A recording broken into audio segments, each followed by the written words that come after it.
সাক্ষী নিতে চাইছি, কেউ যদি রাজ্যের সিএম যদি আমাদের সঙ্গে দুশ্মনী করতে চায়, আমরা মসজিদ মাদ্রাসা কবরস্থান ঈদগাহ ওয়াকফের সাথে তার দুশ্মনীর চ্যালেঞ্জ নিতে রাজি করা আছেন?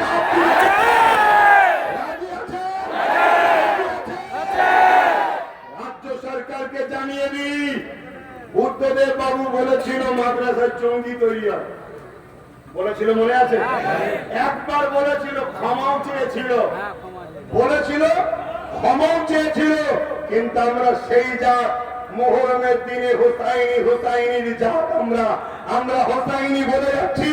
আমরা মুহররমের দিনে আমরা কারবালাতে আমাদের পূর্বপুরুষরা তারা বিশাল 22,000 বাহিনী দেখে, কার দিকে বোম বন্দুক মিলিটারি অস্ত্র দেখে, আমরা দেখেছি দিনের জন্য কুরবানি করতে কিভাবে হয় কারবালায়, সেটা আমরা দেখেছি।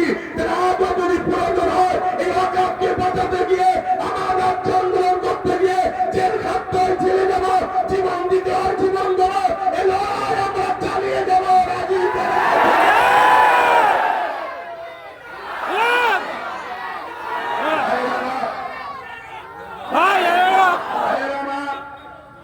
বড় দুঃখের সাথে বলতে হয়, আমাদেরকে রাজ্য সরকারের সাথ দেওয়া দরকার ছিল, ঠিক না বেঠিক? হ্যাঁ, আমিও বিজেপির বিরুদ্ধে, আর আইনটা করেছে তোদের ধর্মীয় অধিকারের হরণে, পুরা লাখ আমি তোদের পিছনে আছি। যেমন পাঞ্জাব সরকার কৃষকদের সাথ দিয়েছিল, জানেন কি? পাঞ্জাব সরকারকে ধন্যবাদ জানাই, কৃষক বন্ধুদের সাথ দিয়েছিল। আর কৃষক বন্ধুরা কামিয়াবি এই জন্যই হয়েছিল, কৃষক বন্ধুদের হয়ে পাঞ্জাব সরকার বলেছিল তোদের টাকা, খাওয়া, আন্দোলন, গাড়ি ভাড়া, তেল ভাড়া সব পাঞ্জাব সরকার দেবে। কেউ যদি মারা যায় 2 লক্ষ 3 লক্ষ করে টাকাও দেবে।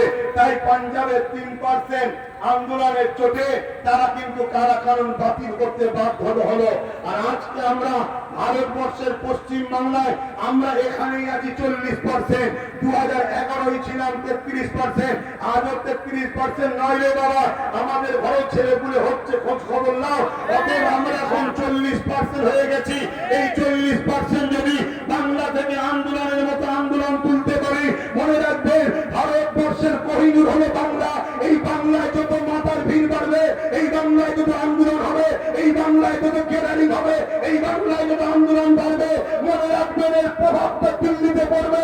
দিল্লি সরকারের গদি লড়বে কৃষক কারাকানুন বাতিল করতে, যেমন বাধ্য হয়েছে আমার মসজিদ, আমার মাদ্রাসা, আমার কবরস্থান, আমার খানকার বিরুদ্ধে যে কারা ষড়যন্ত্র করছে, এই কারাকানুন বাধ্য করতে, বাতিল করতে তারা বাধ্য হবে।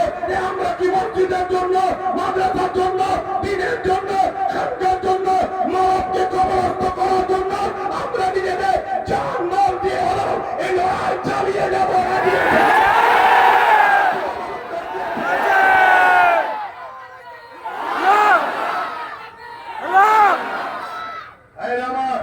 কিন্তু আমাদের মধ্যে